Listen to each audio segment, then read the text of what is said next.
considered to be a trade hub, but this might be in a future.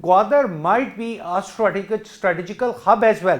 So if really this China want to have a strong support with this with the CPEC projects and the BRI, that means what? That the Gwadar is really on a position where it can really be a strategical position, not only for Pakistan but for this region.